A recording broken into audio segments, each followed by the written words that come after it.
¿Ya puedo todavía? Ahí.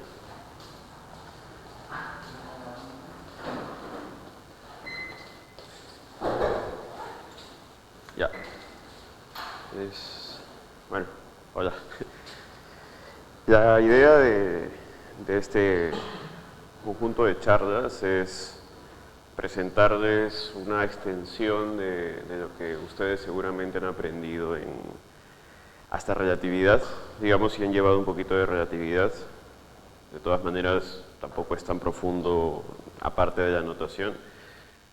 Pero sí me gustaría que, si no han llevado por ahí teoría de campos, no sé si todo el mundo lleva teoría de campos aquí, más o menos el lenguaje es ese.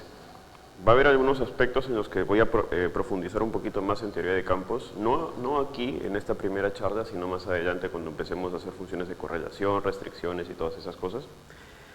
Pero sí me gustaría que vayan adelantando un poquito eso si no lo recuerdan. Los textos que voy a usar para esta introducción, si por ahí más adelante les interesa esta extensión de la teoría de campos que se conoce, son el clásico Di Francesco. Ya, está en inglés, con Formal Field Theory. Está Blumenhagen, también se llama igual. Di Francesco, digamos, Blumenhagen está contenido en Di Francesco.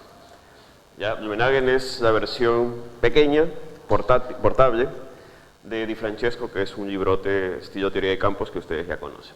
¿Ya? Pero este es de cabecera. Entonces esto es, digamos, el principal. Si ustedes están interesados en teoría de cuerdas, digamos en particular, Blumenhagen es la voz, ¿ya? Porque es directamente con Formal Field Theory para teoría de cuerdas. Si estás interesado en teoría conforme aplicada a, por ejemplo, física de estado sólido, modelos estadísticos, cosas generales que apliquen, que apliquen lo que vamos a aprender ahora, Di Francesco.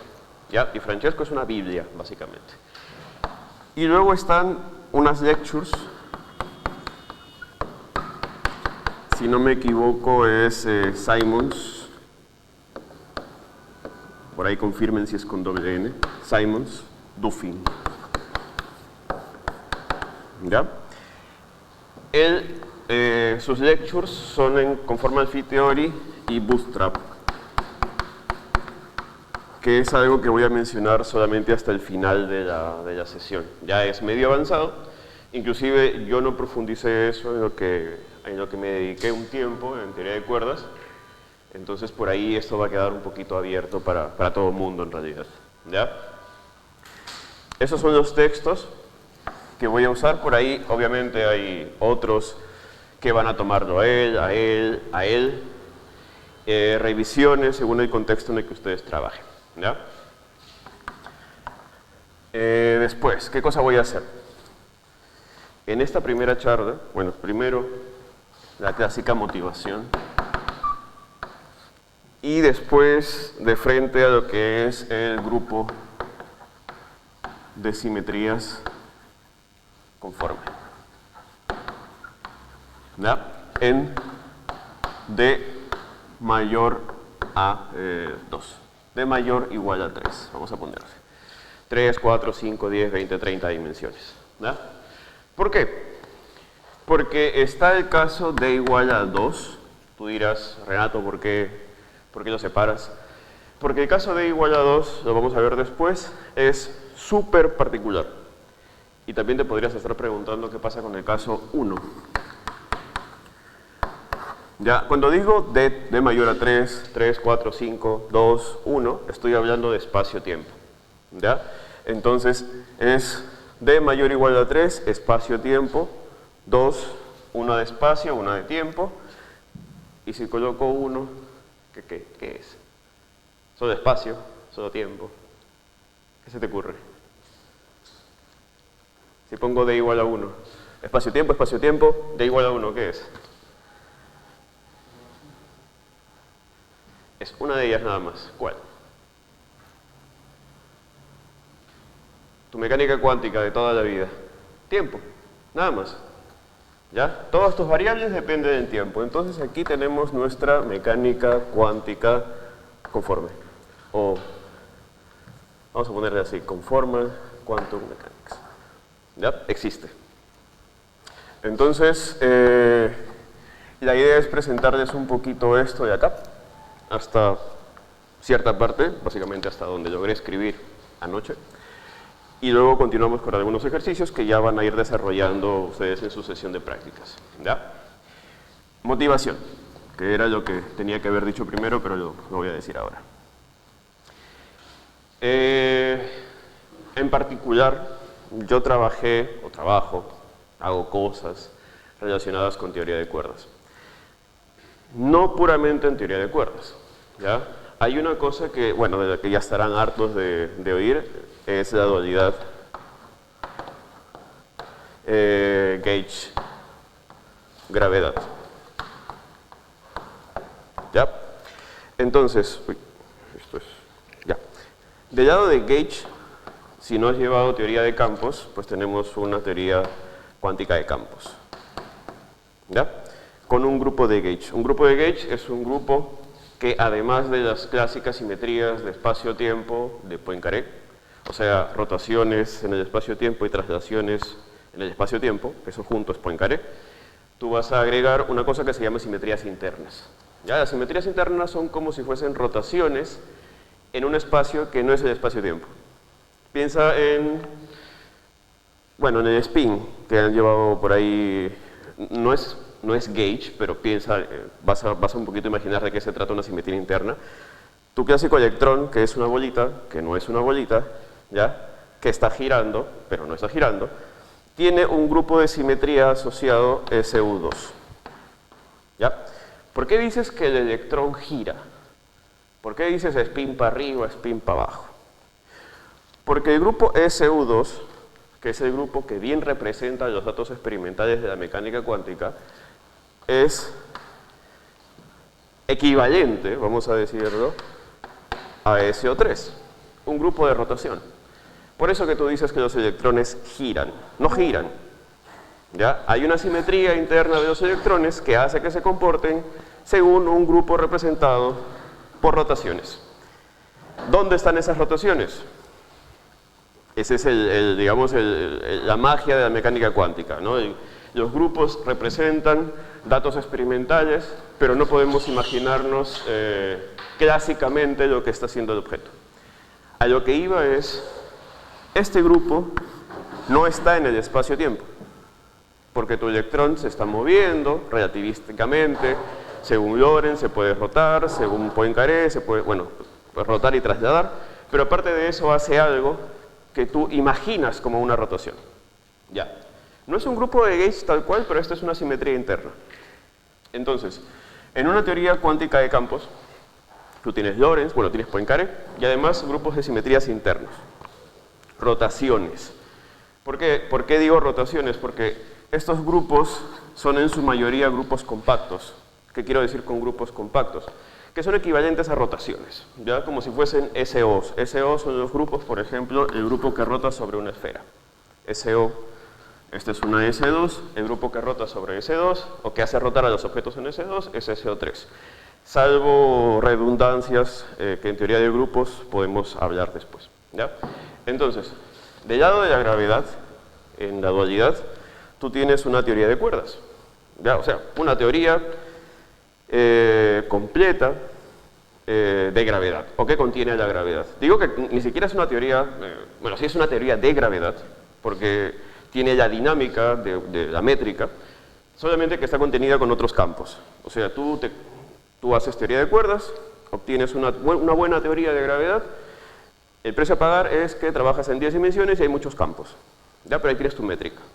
Entonces tienes una teoría ahí con gravedad. Vamos a ponerle tu métrica aquí. Así se representa la métrica. ¿Qué pasa? La motivación de todo esto es que el grupo de simetrías conforme en, vamos a decir, 4 dimensiones, ¿ya? Vamos a llamarle de esta manera, 2, 4. ¿Ya? Y lo puedes interpretar así. 4 dimensiones de espacio-tiempo, ¿ya? Donde 2 de las coordenadas se comportan como si fuesen tiempo. Aquí dentro de este grupo SO24 está el SO13, perdón. 3 coordenadas de espacio, 1 de tiempo. 4 coordenadas de espacio, 2 coordenadas de tiempo. No es que haya 2 tiempos, es que 2 de esas coordenadas se comportan como si fuesen un tiempo, ¿ya? No se te vaya a ocurrir hacer interpretaciones de crear una línea de tiempo nueva ni nada de eso, solamente te estoy dando analogías, ¿ya? Entonces, tu grupo de rotaciones de Lorentz está aquí, 1, 3, ¿ya? Ese grupo está contenido dentro de este grupo SO24. Es más adelante podemos jugar un poquito con estos grupos porque en física teórica tú dices siempre, y esto de aquí lo van a ver bastante si continúan en el negocio, tú tienes tu grupo de simetría y tú siempre piensas, esto está dentro de algo más grande, ¿ya? Grupo más grande. Y luego dices, ese grupo conforme está dentro de algo más grande. Y esa cosa es el SU224, un grupo superconforme. ¿Ya? Entonces cuando empecemos por ahí a mencionar supersimetrías, este grupo SO24 en realidad es la parte bosónica, porque existe parte fermiónica en un grupo supersimétrico, llamado o etiquetado con esta notación. ¿Ya? Pero la motivación desde mi lado es por la dualidad gauge-gravedad. En general, si tú, ¿dónde está la nota? Si tú haces,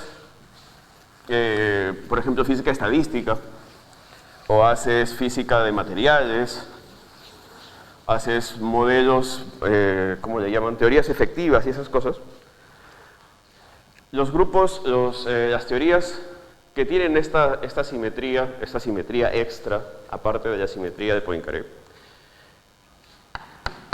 son conexiones entre teorías.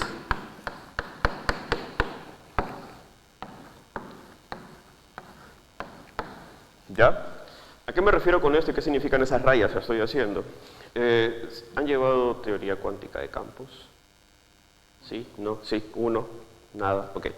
Una teoría cuántica de campos es básicamente la continuación de la mecánica cuántica en la que las partículas ahora se comportan como si fuesen modos vibracionales de un espacio o de un objeto llamado campo. Ya, ese es tu objeto físico. Ya no es la función de onda, sino es una cosa que se llama campo.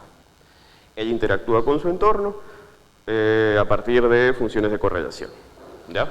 Entonces, por ejemplo, el modelo estándar de la física de partículas es una teoría de campos. Los modelos de materia condensada son teorías de campos. ¿Qué pasa? Que cuando vamos a pensar en el electromagnetismo, ¿no?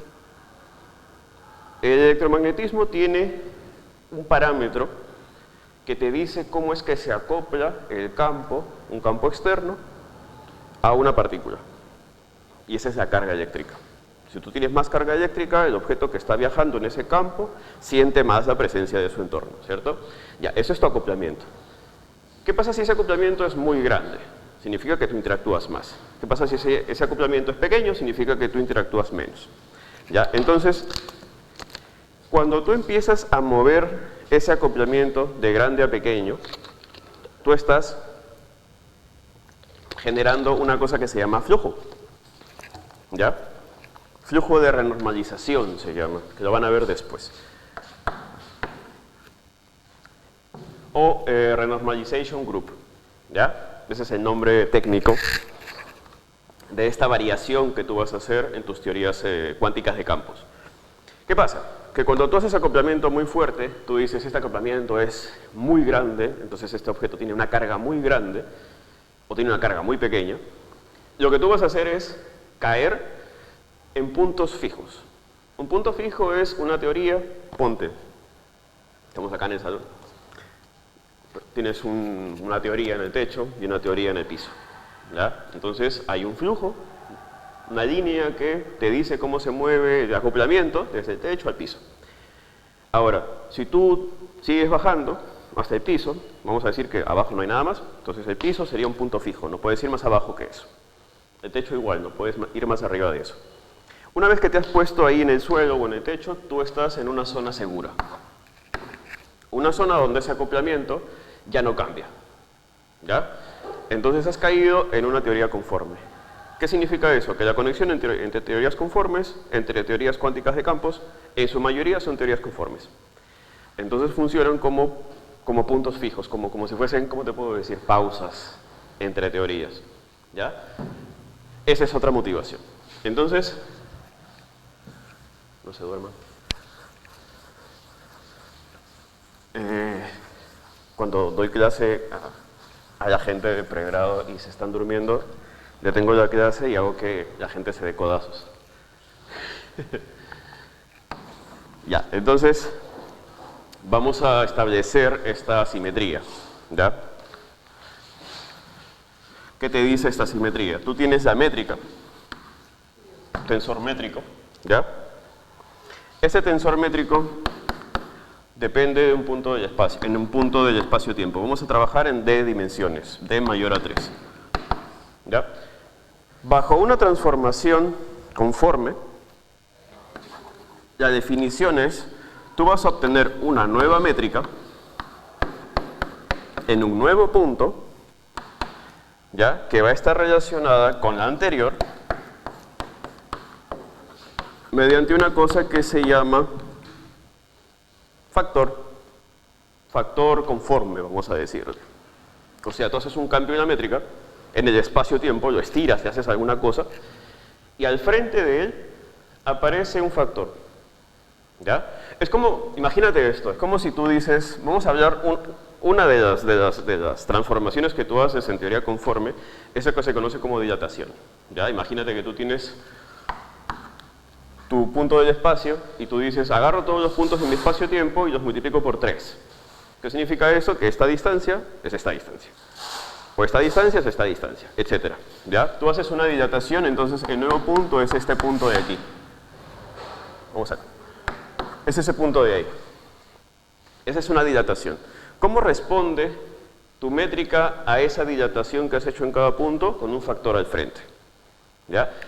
Ahora, la teoría se llama teoría conforme por una razón que es que no es simplemente no son simplemente dilataciones las que vas a hacer, sino se llamaría pues teoría de dilataciones o transformaciones de dilatación simplemente, y no existiría Di Francesco escribiéndote un libro entero sobre eso, ¿cierto? Entonces, pero una de las transformaciones que tú haces es esa dilatación. La definición es esta.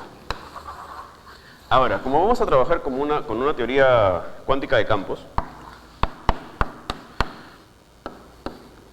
para los que no han hecho teoría cuántica de campos 1, ¿ya? No vamos a trabajar en el espacio curvado, vamos a trabajar en el espacio plano, Minkowski.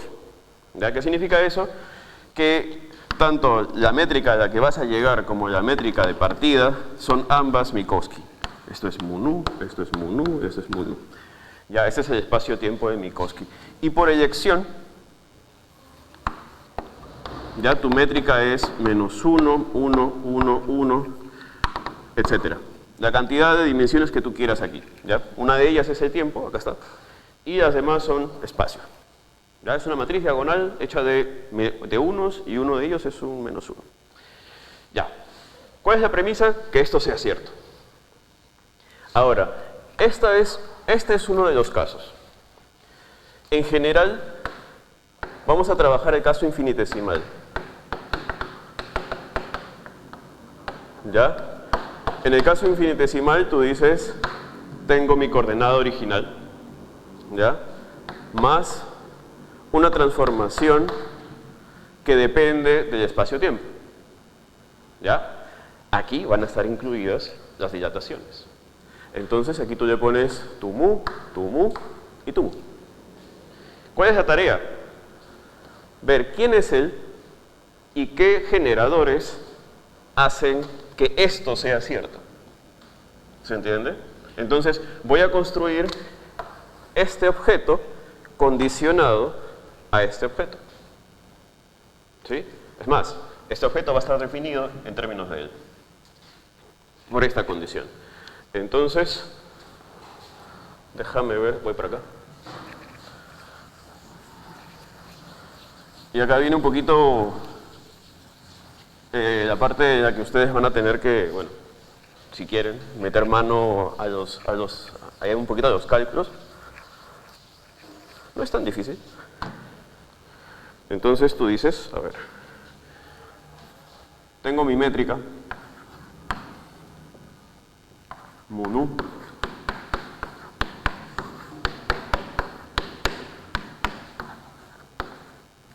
esto es,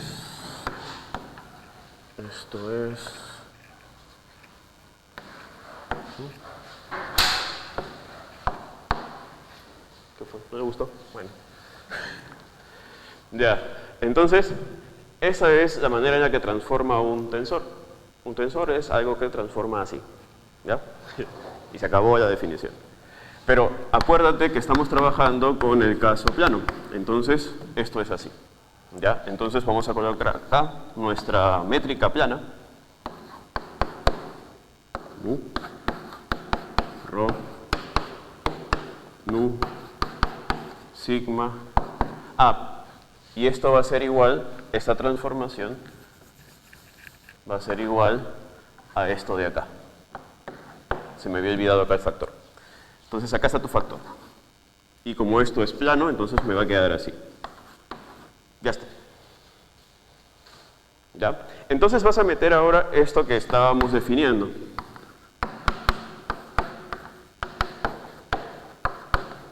Aquí. Y lo vas a meter acá. ¿Ya? Entonces, después de un rato, vas a insertar esta parte aquí. Delta, rho, mu, delta, nu, sigma, delta, sigma, nu. Y esto de aquí, adrede, lo vamos a convertir, porque en física teórica se hace mucho esto, escribir cosas a conveniencia. Vas a escribirlo así. 1 más algo. ¿Ya? Como si fuese una expansión, como si fuese que este factor de aquí sea igual a e a una función que está acá. Cosa que si esta función de aquí es pequeña, dependiente de cada punto, esto se puede escribir como 1 más esa función de acá. Más algunas cosas acá. ¿Ya? Entonces se escribe adecuadamente a primer orden de esta manera. Dime. ¿Hay casi el generador? No. Puedo cambiar de nombre si quieres para no confundir. Vamos a llamarle W. Vamos a llamarle W. ¿Ahí también se estaría trabajando a primer orden respecto de la transformación? Sí, vamos a trabajar a primer orden de tal manera que él con él lo despreciamos.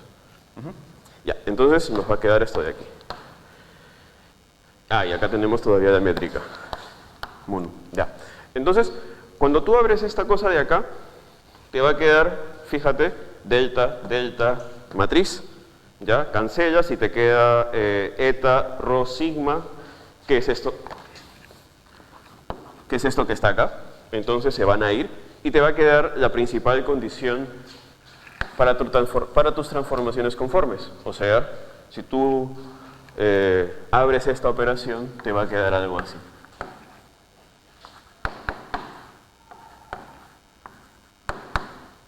¿Cómo lo llamé? Omega. Ya está. Y me queda eso. Ahí está. Entonces, tu tarea principal ahora es encontrar quién es ese objeto. ¿Ya? Y este objeto, fíjate, está relacionado a este factor. Originalmente relacionado a este factor. Originalmente relacionado a nuestra condición sobre la métrica. Esta de acá. ¿Ya? Entonces, las transformaciones conformes o las transformaciones que estamos intentando deducir, ¿ya? Están contenidas en este objeto. Y tú te vas a dar cuenta de la ecuación que te va a resultar que van a aparecer las dilataciones, Lorentz, digo rotaciones, traslaciones Poincaré, traslaciones en espacio-tiempo, y van a aparecer dos extras. Van a aparecer, bueno, la dilatación es una y la otra es lo que se conoce como transformaciones especiales conformes. Juntas van a formar un grupo de generadores. ¿Ya? Cuando digo grupo, no es simplemente un grupo de cosas. ¿Ya? como nosotros, un grupo de personas. Un grupo es un conjunto de generadores que tienen un álgebra. Un álgebra es una relación que los mueve entre sí. ¿Qué quiero decir? Que si yo tengo un objeto de álgebra que genera ciertas transformaciones y lo relaciono mediante conmutación con otro objeto de la misma álgebra, más te vale que el resultado de esa relación sea otro objeto de la propia álgebra. Entonces, se hablan entre sí, ¿ya? Cualquier cosa que te saque de ese grupo viola esa relación de grupo, de álgebra que estamos creando, ¿ya? Entonces, vamos a ver ahí qué relaciones aparecen, qué restricciones aparecen. Una de ellas es, si tú a esto lo vas a ver por ahí en relatividad especial. Vamos a extender un poquito aquí el espacio. Si yo aquí multiplico todo por eta mu, lo que tengo del lado de allá son las dimensiones el número de dimensiones, porque son unos nada más multiplicándose entre sí, 1 más 1, 1 por 1 más 1 por 1 más 1 por 1 más 1 por 1 más menos 1 por menos 1, que es el término de tiempo. Entonces todo eso junto me sale d, porque al final es una diagonal, ¿ya? D de dimensiones. Y de este lado tengo dos veces de arriba, porque es, bueno, arriba o abajo, como tú quieras. Él se encarga de subirlo a él o se encarga de subirlo a él. De tal manera que quede esto de aquí. En forma más compacta, si tú quieres, y lo escribes así. Punto así. ¿Ya? Esto es una cosa que depende del espacio-tiempo y esto está multiplicado por d dimensiones. Entonces, al final te diste cuenta del resultado. Este objeto omega que está acá, que aparecía aquí en el exponente de este factor, es igual a esto de aquí, sobre d. ¿Ya? Entonces están amarrados entre sí. ¿Ya? ¿Qué significa eso? Que la teoría conforme es más restrictiva que las teorías cuánticas de campos que tienen Lorentz, que tienen Poincaré. ¿Por qué? Porque en Lorentz tú puedes hacer rotaciones, no tienes ningún problema, tus transformaciones de espacio-tiempo, ¿no? Puedes hacer traslaciones en el espacio, en el tiempo, te mueves para acá, te mueves para acá, te vas en el tiempo, hacia arriba, hacia abajo, donde tú quieras. Pero en el caso de transformaciones conformes, no. Vas a incluirlas, sí, pero están siendo restringidas por este factor. Todo lo que tú hagas aquí está restringido a esto. ¿Ya? Entonces vamos a ver qué podemos hacer con este factorcito, el epsilon. A ver, acá. Si hablo muy rápido, me detienes. O si no me entiendes también.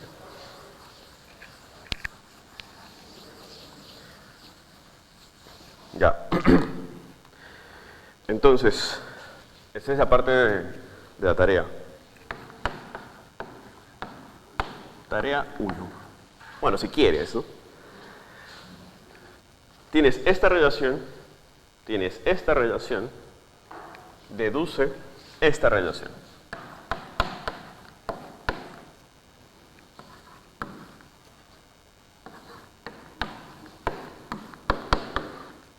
Ahí está. Pista. Está en el Blumenhagen. ¿Ya? Pero no está explícita. Entonces, ¿cuál es el detalle acá? Acá está el número de dimensiones. Esto de aquí, por si acaso, es esto. Es como el, ¿cómo se llama ese operador cuadrado? El nabla del Lambertiano. ¿Ya? Un cuadrado así, también creo que se llama así. Esto de aquí es una versión contraída. Si tú quieres, colocas esto de aquí, o si quieres, lo escribes con un puntito en medio. Ya, eso mismo.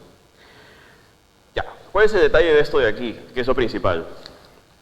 Esta es una ecuación que tiene 3 derivadas igualadas a 0. ¿Cuál va a ser tu ansatz? ¿Cuál va a ser tu ¿cómo se podría decir? Tu solución así aventada que cumpla esto de aquí. Alguna cosa que tenga orden cuadrático, ¿cierto? Porque si tú sabes que ya hayas sacado 2 derivadas y a la tercera derivada lo matas, quiere decir que esto de aquí tiene esta orden cuadrático en x, porque esas son derivadas en x. Simple, ¿cierto? Entonces tú vas a escribir tu ansatz. Ansatz. Ansatz quiere decir prueba. Ya, no literalmente, sino en alemán, supongo.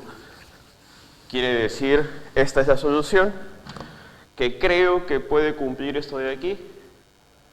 Y mi tarea sobre esa solución va a ser, pues, deducir algunos parámetros que me he inventado para ella. ¿Ya? Entonces, esta es mi ansatz. Y mira qué bonito queda.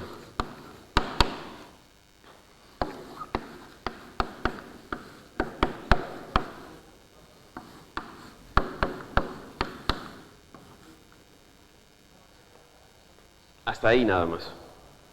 Renato, ¿por qué no está el término cúbico? Porque tengo 3 derivadas que han matado el término. ¿Ya? Significa que si yo le aplico esto a esto de aquí, no sé él, no sé él y no sé él, pero esto sí se va a cumplir. Entonces ese es un ansatz adecuado. ¿Ya? Entonces, ¿cuál es mi tarea? Encontrarlo a él y a él. ¿Ya? Fíjate en un detalle curioso. Olvídate un rato de él y de él. ¿Ya? Entonces, x primado mu es x mu, espacio-tiempo original, más epsilon que solamente lo tiene a él. ¿Qué es eso? Esa es una traslación, ¿cierto?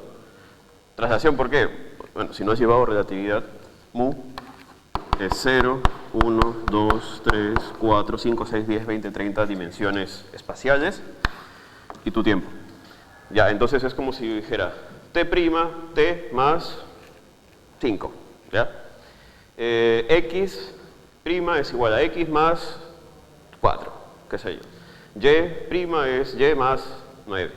Entonces, esta es una traslación en espacio-tiempo. En espacio-tiempo porque tienes coordenadas de espacio-tiempo. ¿Ya? Entonces, fíjate que a primer orden, bueno, ni siquiera a primer orden, a orden 0, porque aquí tú tienes x a la 0, orden 0, tu ansatz ya incluye algo que conoces, que son las traslaciones de espacio-tiempo. ¿Ya? Parecido a lo que haces con Galileo, solo que en relatividad. ¿Qué otra cosa tienes que incluir? Tienes que incluir rotaciones, ¿cierto? Las rotaciones, así como en mecánica clásica las rotaciones las generan matrices, acá vas a tener una matriz. ¿Ya? Digo matriz porque, bueno, esto tiene aquí índices no solamente de espacio, sino de espacio-tiempo. ¿Ya? Ahora, esta cosa de aquí, tú puedes pensarla como una matriz de, bueno, si son 4 dimensiones, esto es 4 por 4. En el caso de rotaciones en 3 dimensiones espaciales, las matrices que generan las rotaciones son antisimétricas. ¿Cierto? Si tú cambias los índices, la matriz es la original por menos al frente. ¿Ya? Eso se tiene que seguir cumpliendo para rotaciones. Es más, eso ocurre en relatividad especial cuando tú haces rotaciones de Lorentz. La matriz está generada por una... La matriz que genera esas transformaciones es antisimétrica. Aquí tú no has impuesto nada. ¿Cierto? Entonces, este objeto tiene que contener algo que conoces, que es Lorentz. Pero no está impuesto originalmente. Entonces, significa que este objeto tiene que tener una parte antisimétrica, que se va a encargar de generar Lorentz, y una parte simétrica, ¿ya? Y ahora tu tarea es pensar, buscar en tu teoría dónde hay algo simétrico. Entonces tú buscas y buscas, te demoras ahí un par de minutos, y lo que tienes a la mano es tu métrica. Es simétrica, ¿ya? ¿Qué quiere decir? Que esto de aquí es lo mismo que esto de acá, básicamente porque es una diagonal. Va a ocurrir con espacio-tiempos generales, pero en particular eso sí, se cumple. Entonces, la parte simétrica de esto de aquí va a estar relacionado con lo único simétrico que tú tienes a la mano, que es esto de acá. Multiplicado, para hacerlo un poquito más general, por un parámetro. Entonces, una parte de esto tiene que ser simétrico multiplicado por algún factor, ¿ya? Que inclusive lo puedes hacer dependiente del espacio-tiempo si quieres. Y la otra parte va a ser una parte antisimétrica, generada por estos objetos de aquí. No generada, sino cuyos parámetros son estos objetos de aquí. Vamos a hacer una distinción importante que justo se me ocurrió ahora.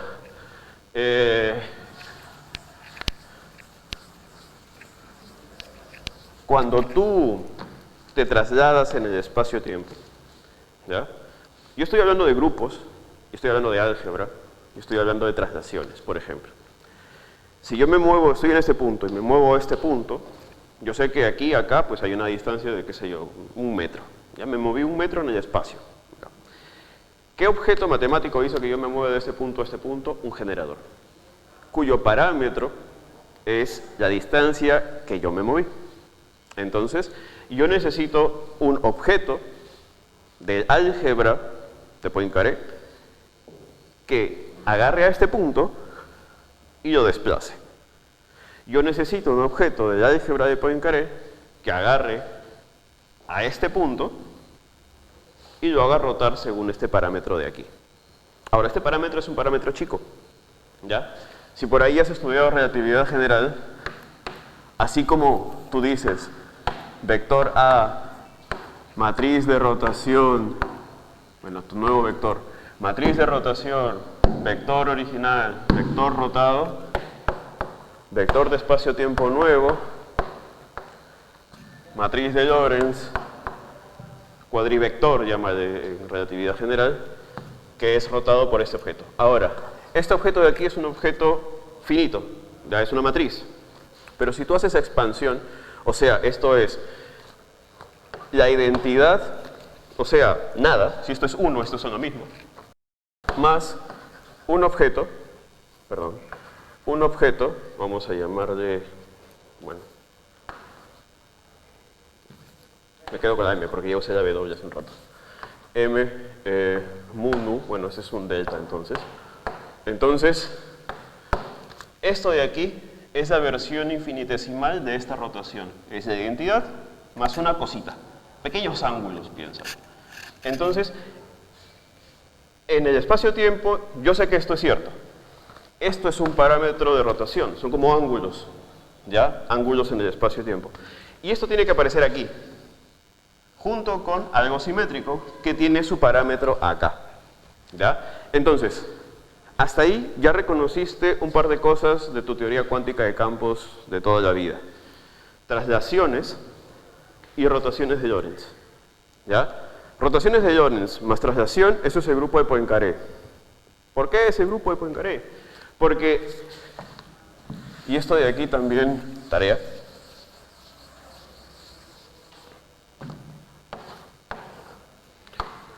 grupo de Poincaré. ¿Quién genera las traslaciones en el espacio-tiempo? El operador de traslación. ¿Ya? ¿El operador de traslación quién es? Es una cosa etiquetada de esta manera. Ahí está. Una derivada. ¿Ya? ¿Cómo así? Cuando tú actúas, piensa así. Cuando tú actúas un generador, ese es un generador, ¿ya? Él le hace algo, a un objeto de tu teoría, sea un campo, o sea un vector, o sea lo que sea. Pero, ¿cómo actúa? De forma exponencial. Eso se llama exponenciación, o mapa exponencial en grupo. Un elemento del grupo, ¿ya? Se puede exponenciar usando a los generadores. Entonces tú tienes, esto es definición, y porque tienen que cumplir alguna cosa de hermiticidad, parámetro, fíjate acá, parámetro, operador. ¿Ya? Esto de aquí es un elemento del grupo, de traslaciones en este caso. El elemento del grupo está exponenciado, parámetro, objeto. Objeto que hace el trabajo de trasladarte, o sea, el generador.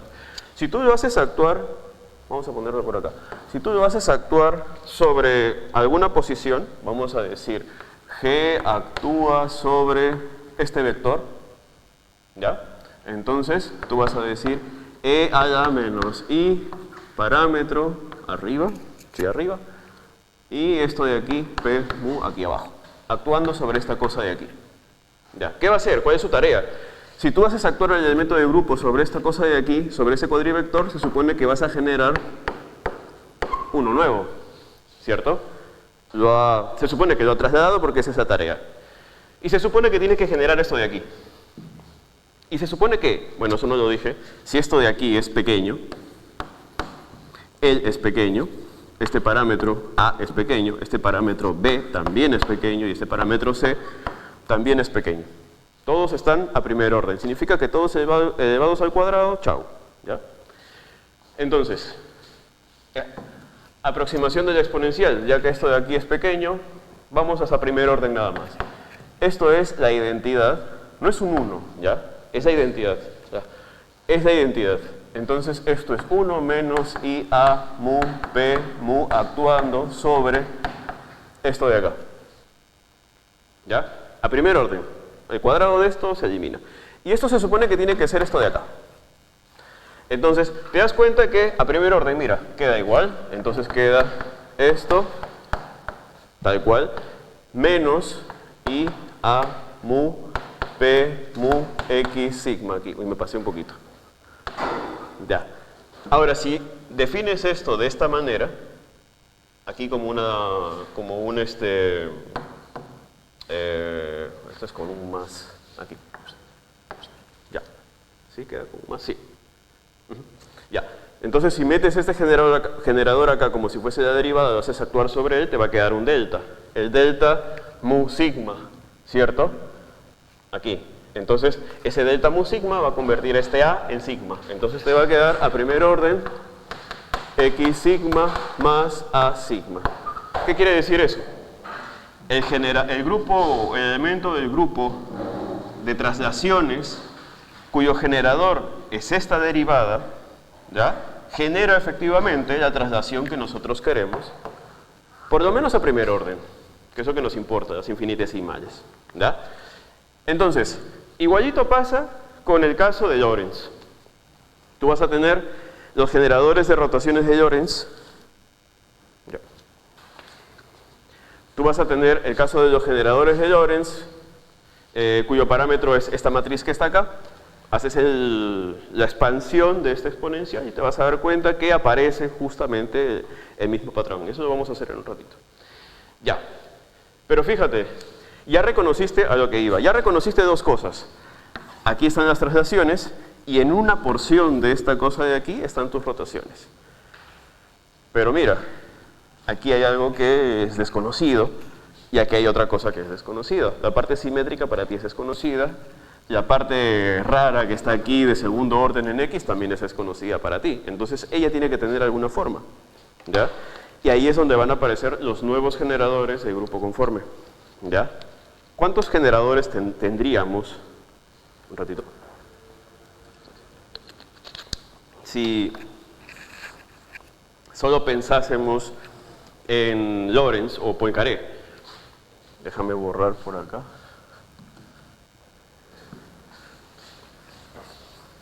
Ya esto de aquí, supongo que ya lo tienen fotografiado en sus mentes.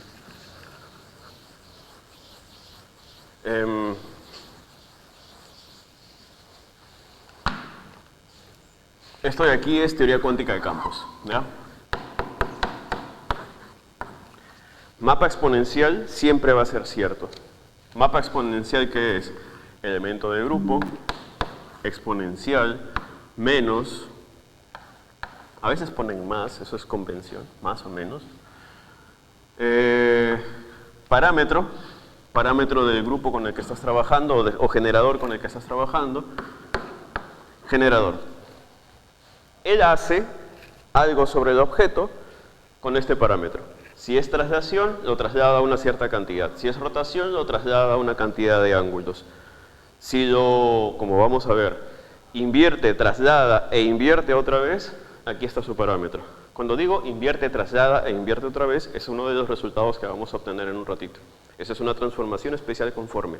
Es algo bien exótico que aparece a partir del último término de nuestro ansatz, ¿ya? Entonces, esto es cierto. ¿Y qué cosa tenemos hasta ahora? Tenemos P, las traslaciones, relacionados con estos parámetros de aquí. Ah, sí.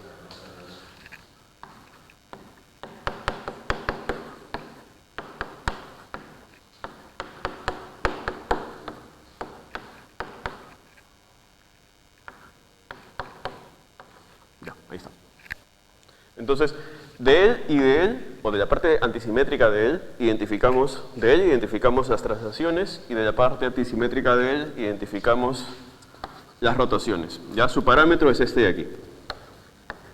Como si fuese un conjunto de ángulos. ¿Ya? ¿Quién lo genera a él? Un generador que tú por ahí recuerdas de cuántica. No sé si lo recuerdan de cuántica. De momento angular. ¿Ya? Entonces acá lo mismo, solo que en relativista. ¿Ya? Entonces igual él se va a convertir en un operador. ¿Recuerdas? No sé si recuerdas cosas como conmutadores y esas cosas entre ellos que aparecen. Ya en este caso, en el caso de cuántica tú tenías, por ejemplo, para spines, ¿no? Tenías él con él. ¿Qué te votaba? Pues el 1 con el 2 tiene que votarte al 3, ¿cierto? Eso es una álgebra. Cierra el álgebra. Si tú haces conmutar el 1 con el 3, más te vale que salga el 2. Si es el 2 con el 3, más te vale que te salga el 1. ¿Por qué? Porque cuando tienes el grupo en cuántica SU2, solamente tienes 3 generadores. 1, 2, 3. Entonces, entre ellos rotan. ¿Ya? Lo mismo acá. En el grupo de rotaciones, en el espacio-tiempo, el generador es él. ¿Ya? Ahora, ¿cuántos hay? Si estamos trabajando en D dimensiones, aquí hay D generadores, ¿cierto? Si estamos trabajando en D dimensiones y esta matriz es antisimétrica, por ahí te tienes que saber un poquito de la numerología, que siempre yo me olvido. ¿Dónde está? Es D por D menos 1 sobre 2, ¿cierto? Ya, entonces, si tú sumas estos dos, y si no me equivoco, te sale D más 1 sobre 2 generadores en total acá.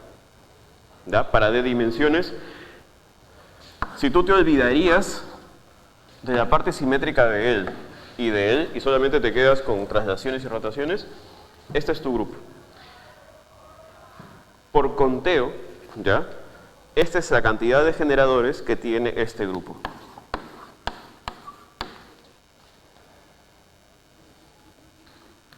1, 3, si no me equivoco.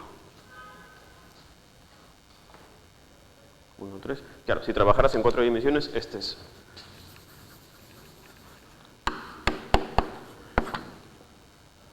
Sí, es él. Perdón, es él. Él. Ahí está. Grupo de 4 dimensiones donde una de ellas es tiempo. ¿Ya? Grupo de Lorentz en 4 dimensiones. Este es el que genera las rotaciones. ¿Ya? Y aquí agregas las traslaciones juntos. Forman el grupo de Poincaré. ¿Ya? Poincaré son las rotaciones de Lorentz más las traslaciones. ¿Cómo sabes que eso es cierto? Haciendo álgebra. ¿Ya? En un ratito les voy a dejar un poquito de la tarea para que descubran cuál es el álgebra de rotaciones a partir de la forma que tiene cada generador. Ya se dieron cuenta que el P es una derivada. El momento angular también son derivadas. No sé si por ahí recuerdan quizás de mecánica clásica, creo, los generadores de rotación son derivadas. En cuántica también, creo que lo escribimos también como derivadas. Pero tú te vas a dar cuenta que hay una relación entre ellos. Básicamente, las relaciones ocurren en términos de conmutadores. Eso es álgebra. ¿Ya? Si tú haces conmutar estos dos, más te vale que te salga uno de ellos. ¿Ya? Aquí te va a salir algo relacionado con P, aquí te va a relacionar te va a salir algo relacionado con L y aquí te va a salir 0. ¿Ya? Esto es medio obvio porque son derivadas, ¿cierto? Derivar con primero una cosa o después otra, da igual el orden, pero aquí no, ni aquí tampoco. ¿Ya? Es más, esto es cierto porque él es un vector, es como si él lo pusiera a rotar a él, entonces tiene que salirte él rotado. Entonces, funciona para vectores y como este de aquí es un cuadrivector, también lo pone a rotar. ¿Ya? Ese es el álgebra de Poincaré. Y es álgebra porque nada se escapa de aquí. ¿Ya? Si quisieras trabajar solamente con rotaciones, Lorentz, aquí está. Eso es Lorentz. Poincaré es el que incluye a estos dos de aquí. ¿Ya? Listo. Tienes la parte conocida. Ahora te falta la parte desconocida. ¿Ya? La parte desconocida viene de aquí y de aquí.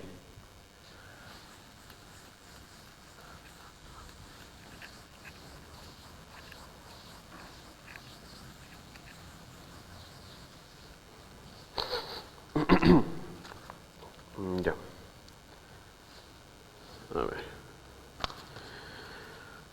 A ver, vamos a separar un poquito las cosas. Vamos a escribir AB como lo que dije, una parte relacionada con lo simétrico más una parte relacionada con lo antisimétrico. Ya cualquier matriz o cualquier tensor se puede escribir como la parte simétrica y la parte antisimétrica. ¿Ya? Entonces, te vas a dar cuenta de un detalle. Olvídate un ratito de esto. ¿Ya? Entonces piensa en la parte simétrica nada más. Y olvídate un ratito de las traslaciones, o sea, de A. Piensa que el objeto ahora es este. X primado, vamos a poner qué cosa, sigma. ¿Ya? Es X esto más esto de aquí, donde he borrado A y solamente considero la parte simétrica de ahí. Entonces eso me va a quedar así.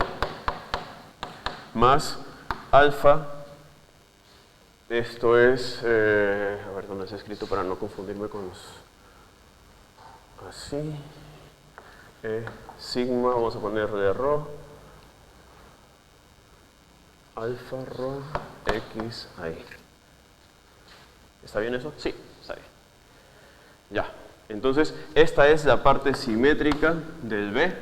Este es un X que contrae aquí, solamente que los he invertido. Ahora está arriba. Ahí está. Es eso que me queda. ¿Qué transformación es esa? Contraigo esto de aquí y esto me queda X sigma A sigma. Ahí está. Agrupas. 1 más alfa. ¿Qué se te ocurre? ¿Qué es eso? No es ni traslación ni rotación de Lorentz porque ya lo hicimos. Ni traslación, perdón, ni rotación de Lorentz. Es una dilatación, ¿cierto? ¿Por qué? Porque esto de aquí se puede escribir así. ¿Por qué? Porque esto de aquí puede ser algo así, ¿cierto? Solamente que esto es finito, 2, 3, 4, 10, 20, 30. Y esto de aquí es E a un parámetro infinitesimal, que a primer orden, porque acuérdate que estos son parámetros pequeños, él es pequeño, él es pequeño, él es pequeño, entonces él es pequeño y él es pequeño. Entonces esto de aquí es 1 más alfa más cosas que no me importan. ¿Ya? Entonces, fíjate, esto de acá es sigma primado. Es una dilatación.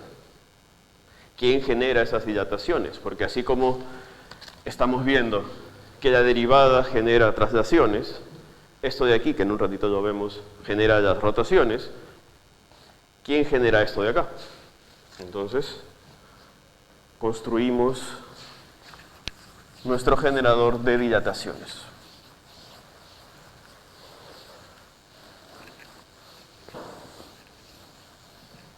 ¿Ya? El generador de dilataciones, después de mucho esfuerzo, resulta ser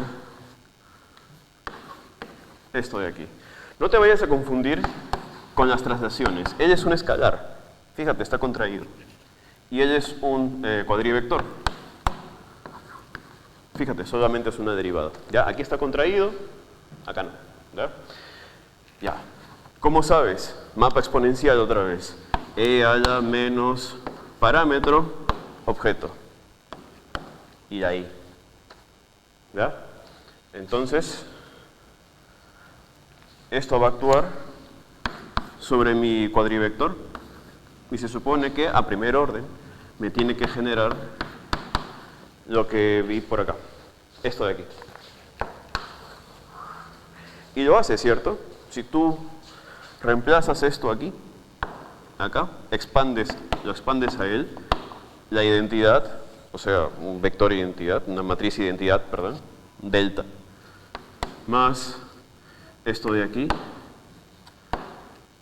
esto es con más, alfa D, actuando sobre esto. Esto es un escalar. Fíjate, le actúa la derivada sobre él, delta. Delta mu sigma. Delta mu sigma contrae el que está arriba y lo convierte en sigma otra vez. Pero al frente ya te puso el parámetro. Entonces esto de aquí es justo lo que queríamos. 1 más lo de aquí, x de aquí. ¿Ves? Transformación, el que genera la transformación. Mapa exponencial. Esto de aquí es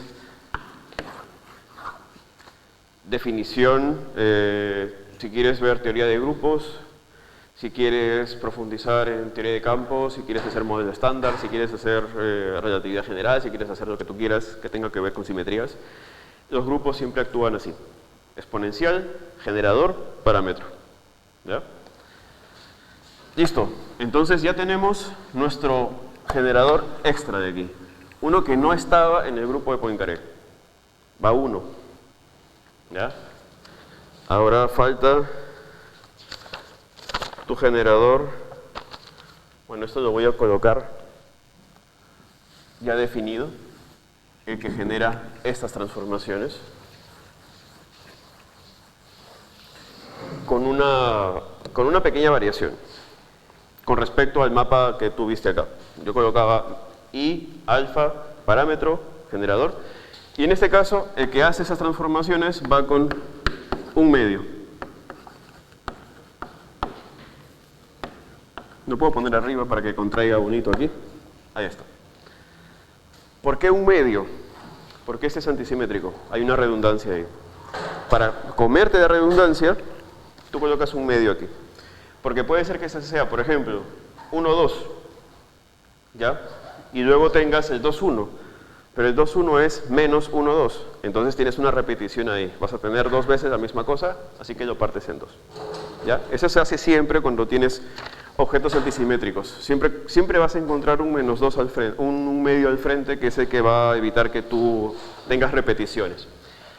Ya. Entonces, ¿quién es este objeto? Lo defino de frente. Si quieres lo demuestras. ¿Ya? El efecto va a ser el que te voy a mostrar ahorita. ¿Dónde está el objeto? Está. El objeto es I, X. Ya está. Eso, como en mecánica clásica. ¿Ya? Si tú colocas este generador aquí arriba, ¿ya? Y haces la expansión a primer orden en este parámetro, o sea, este parámetro es chico, lo que tú vas a tener es esto.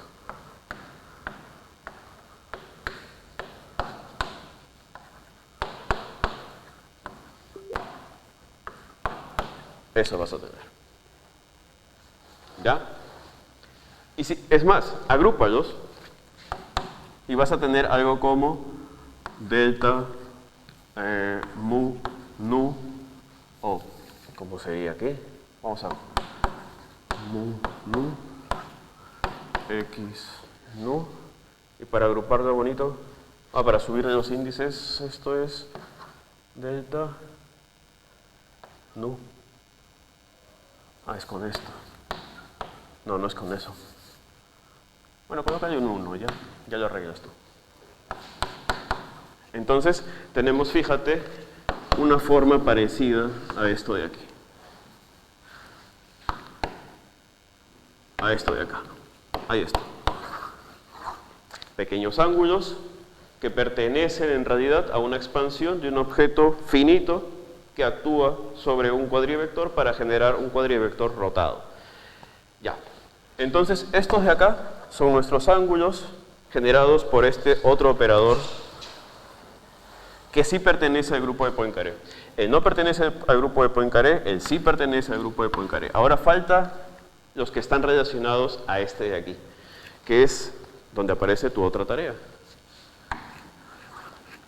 Él es un poquito difícil de trabajar, ¿ya? Pero de nuevo, si tú quieres ver dónde está la solución, más o menos, eso está en el Blumenhagen, en el libro pequeño de teoría conforme en cuerdas. No sé si tienen preguntas. ¿Preguntas? ¿Va bien? ¿No va bien? ¿Se entiende? ¿No se entiende? ¿Se han hecho cuadrivectores y esas cosas? ¿Sí? ¿Por ahí? Si no han hecho, pues se pasan la voz y estudian. O sea, son vectores en espacio-tiempo, nada más. Y los que generan las transformaciones ya no son en espacio, sino tienen ahora una parte temporal. ¿Ya? Siempre vas a tener que escoger, y eso siempre es cierto, vas a tener que escoger tu métrica. Si trabajas en el espacio plano, espacio-tiempo plano,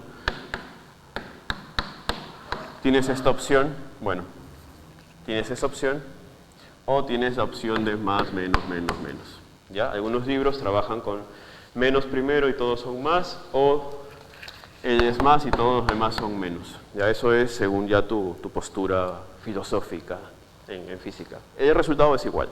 ¿Ya? Listo, entonces, la tarea relacionado a este último término es darte cuenta que se puede escribir esto así.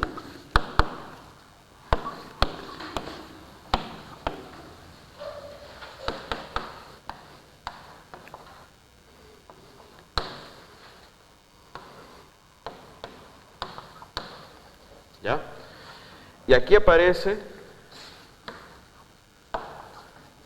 no son diferentes, son el mismo. Esto era un tensor de orden o grado, no recuerdo cuál es el término, 3. Tu métrica y un cuadrivector que ha aparecido ahí para facilitarte la vida, básicamente, que está definido de esta manera. 1 sobre el número de dimensiones y esta contracción. En realidad, esa contracción aquí, ¿ya? Nunca vas a trabajar con esto de aquí. Tú vas a trabajar con esto de acá. ¿Ya? Siempre que hayas descubierto que esto sea cierto, vas a trabajar con esto de ahora en adelante. Y tu resultado va a estar en términos de esto. Es más, para tus transformaciones conformes, él se va a convertir en tu parámetro. Acuérdate, él era tu parámetro. Aquí tenías la dilatación y la rotación. Y tener un tensor de 3 índices es un poquito difícil como parámetro, ¿cierto? Pero lo conviertes en un vector.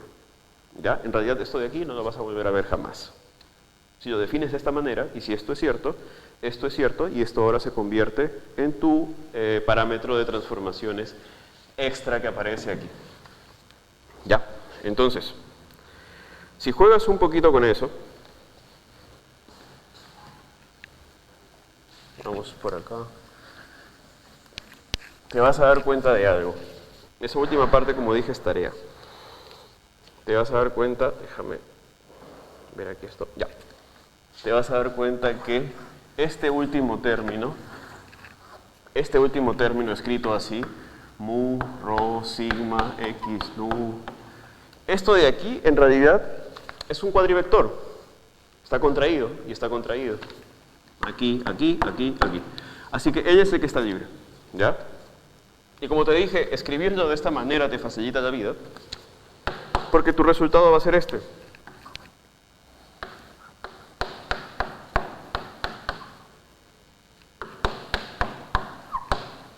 Ahí está. Donde este B es el de aquí. ¿Ya? Y ahora, como dije, te vas a separar de este C de 3 índices para pensar solamente en un B de un índice, tu cuadrivector. Y vas a pensar qué objeto es el que genera una transformación como esta. Otra vez, olvídate de él y piensa solamente en él. ¿Ya? Este objeto es así. No, esto no debí borrarlo. A ver.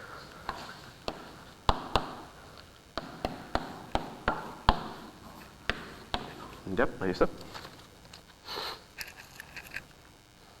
El objeto que genera esta transformación es... Oh, perdón, si te olvidas de él y de él, esta transformación es x primado mu es igual a x mu, la parte lineal, la parte de orden 0 aquí, más epsilon, olvidándote de todo eso, fíjate que lo que te queda, más 2 veces b punto x, x mu, menos x cuadrado, b mu. Esto es cuadrado aquí. Esto sí es exótico, ¿cierto? Ya no es una dilatación, ya no es una rotación, ¿ya? No es una traslación, no es él, sino es una cosa rara que aquí está. ¿Ya? ¿Qué generador genera esto de aquí? Y es medio fácil, ya que has trabajado un poquito con el D, has trabajado con el P, has trabajado con el L. Puedes inspeccionar un poquito y darte cuenta que el generador que bota esto es este de acá. Y esto también. No tanto tarea, esto lo puedes hacer rápido. A ver, tu generador, ¿dónde está? El generador que genera eso viene de aquí. E a la I. Ahora tu parámetro es este B. Te dije que te olvides de esto. ¿Ya? Ahora el que va a generar esta cosa de aquí, que es una transformación del tipo he movido al vector de alguna manera, ¿ya? No es una rotación, o sea, pues no está etiquetado como un, ¿cómo te puedo decir? Como una matriz como esto actuando sobre algo, sino es algo que se le está haciendo al vector mismo, como si fuese la traslación. Entonces tú dices, ah, mira, ahí está, perdón, ahí está. ¿Qué cosa teníamos hasta ahora? Tenemos el D, tenemos el P y lo tenemos a él. ¿Ya? Entonces, ahora tenemos esta operación. ¿Qué cara tiene él para que a primer orden en esto de aquí, porque B mu es pequeñito, no te vayas a confundir con este B, él es pequeño, entonces a primer orden, ¿quién degenera él? ¿Con qué cara? Tú al toque te das cuenta que esto de aquí tiene esta forma, mira. K es 2x mu x punto P. ¿Quién es P? El generador de traslaciones. Menos x al cuadrado P mu abajo. ¿Te das cuenta? Y tiene sentido, ¿cierto? Esto es una traslación para este término. ¿Quién lo puede generar? El de traslaciones, que tiene la misma función aquí. Esto de aquí parece una dilatación, ¿cierto? Porque es un factor actuando sobre el vector. ¿Te das cuenta? Como si fuese esto de aquí, un alfa, x mu. ¿Quién lo generaba? Una combinación x punto P, o sea, x mu d mu. D era menos i, x arriba, derivada abajo, ¿cierto? Este objeto parece ser algo que genera esto de aquí. Entonces, esto es cierto. Esto se parece a una dilatación. Mira, cosa al frente de tu vector, multiplicación simple, factor que no me interesa, factor que no me interesa, traslación, traslación. Este nuevo generador, ya te saliste del grupo de Poincaré, entonces lo vas a agregar acá. Ya está. Ahora haces un poquito de conteo. Si este es un escalar, 1, ¿cierto? Si estás trabajando en D dimensiones, D. Si estás trabajando en D dimensiones, D. Si esto es antisimétrico en D dimensiones, D por D menos 1 sobre 2, ¿cierto? Ya. ¿Cuántos generadores tienes acá? Tienes D más 1 más D por D menos 1 sobre 2. Eso es D más 1, D más 2 sobre 2. ¿Ya? Hace rato tú te diste cuenta que si considerabas solamente a él y a él, el grupo que tenía esa cantidad de generadores en D dimensiones era SO1D. ¿Ya? Tu grupo de Lorentz, o tu grupo de Poincaré, perdón, en D dimensiones. Si tú haces el conteo, el grupo que genera, o el grupo que tiene esa cantidad de generadores, esto es P, el grupo que tiene esta cantidad de generadores es el SO2D. ¿Ya? Y ahora piensa en una cosa bien curiosa para que englobes el asunto de los grupos. Acuérdate que yo le llamo grupo al conjunto de objetos que tiene generadores que rotan entre sí o se relacionan entre sí por un álgebra. O sea, relaciones de conmutación. ¿Ya? Si tú trabajaras simplemente con tu grupo de simetría de Lorentz, o sea, trabajas con esto nada más, tú tienes un conjunto de rotaciones, ¿ya? Relacionadas entre sí. L mu nu, L rho sigma, ¿ya? E tiene una cara específica. Es una cosa como I veces N mu sigma L nu rho más N nu rho L mu sigma menos N, ahora va por cada lado, mu rho L nu sigma menos, ya me pasé, por acá, eta nu rho L mu rho. Ahí está. Ya. Esto es lo que hace un grupo de rotación. Si tú te vas a dimensiones espaciales, ¿ya? Tu grupo SO3 de la mecánica clásica, SO4, lo que tú quieras, los generadores hacen esto. Claro, no vas a tener la parte de espacio-tiempo, o sea, te vas a quitar de los términos cero, ahí. Pero van a ser matrices que siempre van a tener este grupo, esta manera de relacionarse entre sí. Ahora, ¿qué pasó acá? Si la parte de Poincaré se agrupa como el SO1D, ¿ya? Y tú agrupas todos los generadores o sea, todos los que ahorita hemos obtenido, el D, el P, el L y el K, ¿ya? Y te has dado cuenta que en cantidad representan el número asociado a este grupo de rotación, yo debería poder tener una relación de todos estos parecida a esta, ¿cierto? Pero solamente los L's son explícitamente relacionados así. Pero aparece un truco. Ya. Aparece el truco de redefinir. Aquí está. Vamos a llamar J mu nu a L mu nu. No pasa nada. ¿Ya? Vamos a llamar J menos 1, 0 a D. Vamos a llamar J menos 1 mu a esta combinación. 1/2 P mu más menos K mu. Y vamos a llamar J 0 mu a 1/2 de lo mismo. P mu más K mu. Por ahí te acuerdas algo de cuántica. No sé si se acuerdan, por ahí hay una manera de agrupar generadores así, ¿ya? Ahora, fíjate, J mu nu es lo que yo ya sé.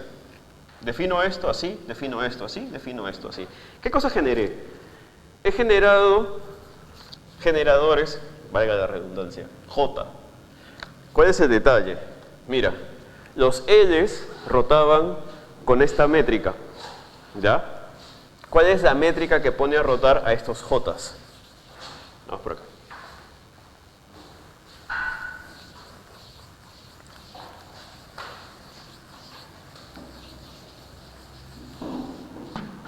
Mira. Vamos a llamar ahora a los generadores Mn, ¿ya? Donde Mn ahora van desde ¿dónde? Menos 1, 0, 1, 2, bla, bla, bla, bla, bla, D. Menos 1. ¿Ya? Fíjate, ¿qué pasa acá? Esas son tus dimensiones de espacio-tiempo, las que tú conocías, ¿cierto? Olvídate de eso de aquí. Acá vive tu Munu. 0, 1, 2, 3, 4, hasta el de menos 1. Un espacio-tiempo de dimensiones. ¡Pam! Agregas 1. ¿Ya? ¿Cómo es su métrica? N, Mn, menos 1, menos 1, 1, 1, 1, hasta completar. Esta parte de aquí es la parte Minkowski, la que tú conoces. El menos 1, 1, 1, 1, tal. ¿Ya? Le agregaste un tiempo. Porque esta coordenada, o ¿cómo se puede decir? Índice que tú has definido, se está comportando como el del tiempo en Minkowski. No es el tiempo, ¿verdad? Pero se está comportando así. ¿Qué genera esto? No sé si esto de aquí, esto es definición, estás redefiniendo lo que ya tenías, y lo que va a pasar acá es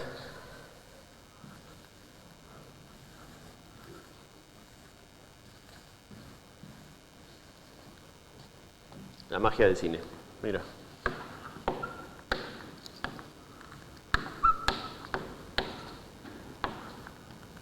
M, Q, L, esto es, perdón, M, Q, N, P, N, P, M, Q, M, P, N, Q, N, Q, NQ, sí, y MP. Ya está. Ahora los J que has definido tienen la relación de un grupo de rotación, solo que más grande, ¿ya? Que tiene una métrica un poquito más grande.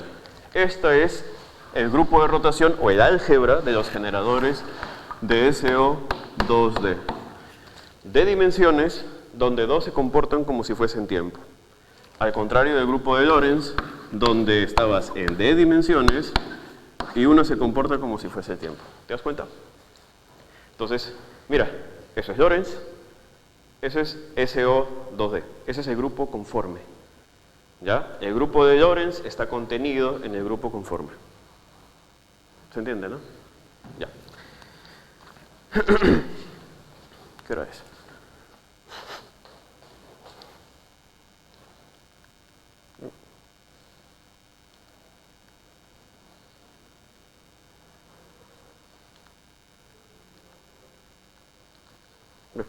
¿Me dicen la hora, por favor? Se me ha apagado el celular. Ah, ya. Son las 4. Ya. Entonces, ¿qué sigue? Ya trabajamos en D dimensiones. Ese es el álgebra. ¿Cuál es la tarea?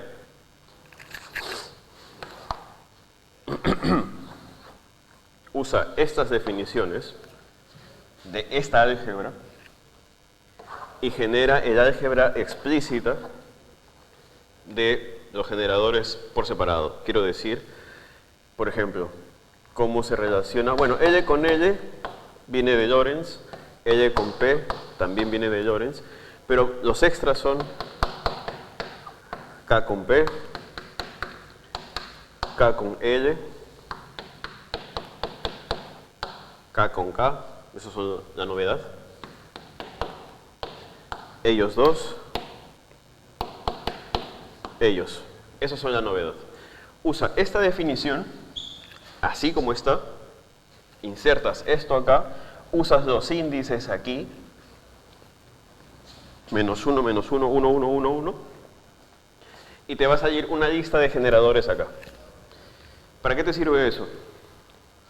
Para darte cuenta cómo transforma la rotación al generador de transformaciones conformes. Este generador de aquí, bueno, el que estaba acá, el K que estaba acá, que era 2x p por x mu menos x al cuadrado de mu, esta cosa de aquí, ¿ya? ¿Cómo es que a este, que es un cuadrivector, lo pone a rotar una matriz? ¿Ya? ¿Cómo es que la matriz de rotación afecta al generador de dilataciones. Para tu sorpresa, esto es 0. Porque este es un objeto escalar. ¿Ya? Un objeto escalar no es rotado, se usa igual. ¿Ya?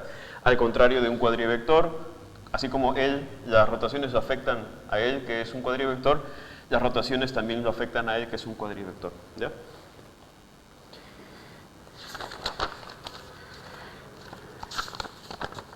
¿Todo bien? ¿Preguntas? Sí. Este BMU es el que le hicimos el cambio de variable al ser. ¿Cuál? El BMU del generador. Sí, sí. BMU es esto de aquí.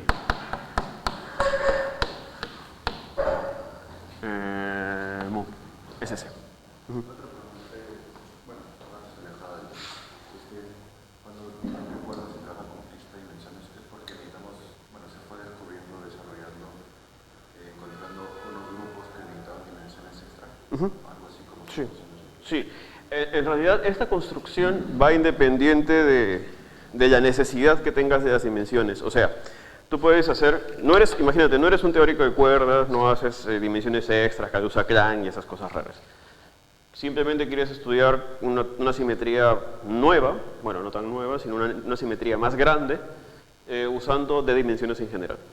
¿Ya? En cuerdas lo que pasa es que la teoría se hace consistente, o sea, invariante de Lorentz, solamente cuando el número de dimensiones de espacio-tiempo es 10. O sea, tú trabajas un poquito por ahí y ves una anomalía, una cosa que no debería estar ahí, proporcional a d menos 10. Entonces tú dices, no quiero la anomalía, d es igual a 10. Se acabó. Entonces, la teoría te impone por consistencia el número de dimensiones. ¿Ya? ¿Qué pasa acá? ¿O qué pasa si quieres hablar un poquito de cuerdas? Si quieres hablar un poquito de cuerdas, vamos a hablar de d igual a 2 en teoría conforme. ¿Ya?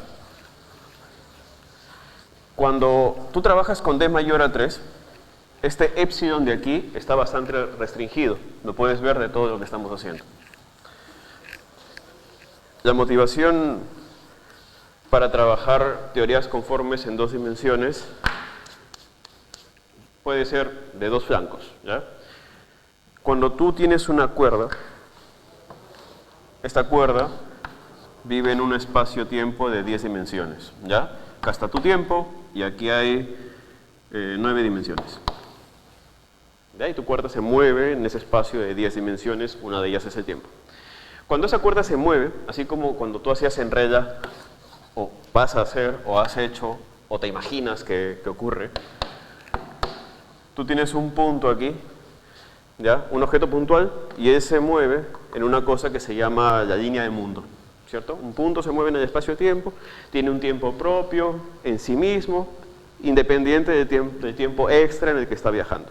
¿Ya? Tu línea de mundo es esto. Cuando tú tienes una cuerda, ese es un objeto cero dimensional, tu cuerda, tu punto, perdón, ¿no? Y viaja en el tiempo y se mueve en el espacio. La cuerda en sí mismo ya es un objeto de una dimensión. Cuando ella viaja en este espacio de 10 dimensiones, olvídate un ratito que son 10 dimensiones, viaja en el espacio, forma una manta. Entonces, esto es la hoja de mundo. Como la línea de mundo de tu objeto de 0 dimensiones, la cuerda de una dimensión traza o dibuja su propia hojita. ¿Ya?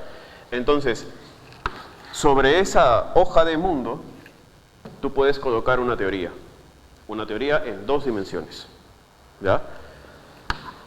2 dimensiones. Esa teoría de 2 dimensiones está embebida, o sea, vive en un espacio de 10 dimensiones. Coordenadas de cuerda, coordenadas de espacio-tiempo.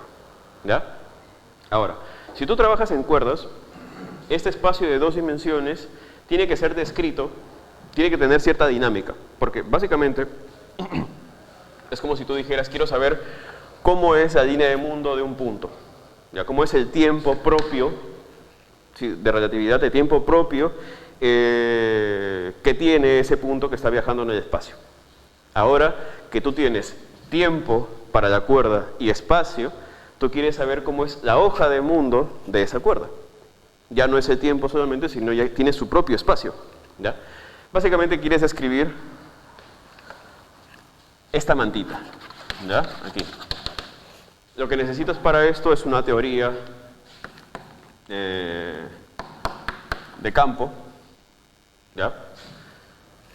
En 2 dimensiones. La gracia de esto, si tú trabajas un poco más en cuerdas, es que esto es una CFT, una teoría conforme en 2 dimensiones. ¿Cuál es el problema con esto? Tú cuando trabajas en 4 dimensiones, por ejemplo, en una teoría conforme, tú tienes una dilatación, tienes 4 traslaciones, tienes 6 rotaciones y tienes 4 transformaciones especiales conformes. O sea, un D, 4 Ps, 6 Ls y 4 Ks. Esto da 15. Y tú dices, chévere, ¿sí? Si no trabajaras con teorías conformes, quitas K y quitas esto, y tienes 10, que es el número de generadores para 4 dimensiones. En 2 dimensiones, tú no es que dices, ah, ya, mira, pues D más 1, D más 2 sobre 2, ¿no? Entonces, D igual a 2, bueno, 2 más 1, 3, ¿no?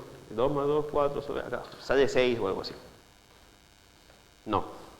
Si tú trabajas la teoría conforme en 2 dimensiones, porque esto de aquí se construyó específicamente para D mayor a 3, mayor o igual a 3, si tú trabajas en 2 dimensiones, el número de generadores que tú tienes es infinito. ¿Ya? ¿Qué significa eso? Que tú no tienes ninguna restricción sobre esto de acá.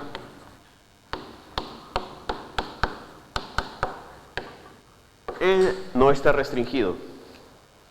La única restricción que él cumple en 2 dimensiones son las condiciones de Cauchy-Riemann para las funciones complejas. Nada más. ¿Ya? Entonces, la teoría conforme en 2 dimensiones es especial porque necesitas convertir a tu espacio, que ni siquiera ya va a ser Minkowski, porque nosotros estábamos trabajando bien bonito con Minkowski, todo chévere, lo conviertes en euclidiano. ¿Ya? Euclidiano quiere decir simplemente que en vez de decir menos 1, 1, 1, 1, ahora es 1, 1, 1 todo. Tiempo y espacio son la misma cosa. ¿Ya? En 2 dimensiones se queda una cosa así. Las condiciones, la condición que te va a salir, ¿te acuerdas de la condición que teníamos acá? Mu, nu, más, esto es nu, mu, mu, nu, k. Si tú haces eso de aquí, bueno, esto en realidad es inclusive así. Esto es... Ya, esto sigue siendo cierto. ¿Ya? Ahí todavía no hemos dicho que D mayor a 3. Si tú trabajaras euclidiano, 2 dimensiones, aquí, tú dices, esto de aquí se convierte en esto de acá, se convierte en esto de acá, en 2 dimensiones. ¿Ya? Lo que tú vas a tener es estas cosas de aquí. Y vas a tener que recordar tu análisis completo. Por aquí, ya está.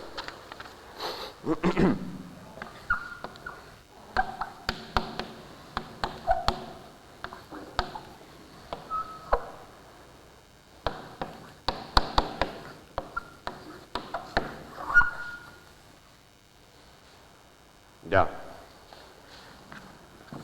Eso de ahí tiene toda la cara de las condiciones de Cauchy-Riemann para una función compleja. ¿Cuál es tu solución? Bueno, tú dices... ¿Dónde está mi tiza? Tú dices, tenía mi espacio euclidiano, x0, x... Bueno, ni siquiera es euclidiano, ¿no? x1, x2. Bueno, pues ahora parte real, parte imaginario. Ese mismo espacio de 2 dimensiones, solo que ahora lo trabajo con complejos. ¿Y ahora qué hago?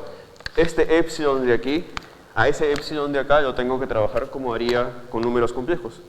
haces esta expansión de Laurent de funciones complejas, trabajas polos y todas esas cosas, y te vas a dar cuenta, eso lo vamos a hacer en la siguiente vez, que la álgebra que te va a salir es infinita. Cuando digo infinita te va a salir un generador dependiente de algo, con otro generador dependiente de algo, igual a un generador suma de los dos sin ninguna restricción. ¿Ya? Esto es una álgebra. Siempre es una álgebra. Algo pertenece al grupo, esto pertenece a la álgebra, esto pertenece a la álgebra, esto pertenece a la álgebra. Ya, ¿es infinito por qué? Porque L va desde menos infinito a más infinito. L y M, claro. Entonces, la cantidad de generadores que tienes en 2 dimensiones es infinita. ¿Tiene sentido? Al principio, no. ¿Ya? Pero es consistente y se puede trabajar con eso. Y es esa particularidad. Ahora, ¿qué pasa con D igual a 1?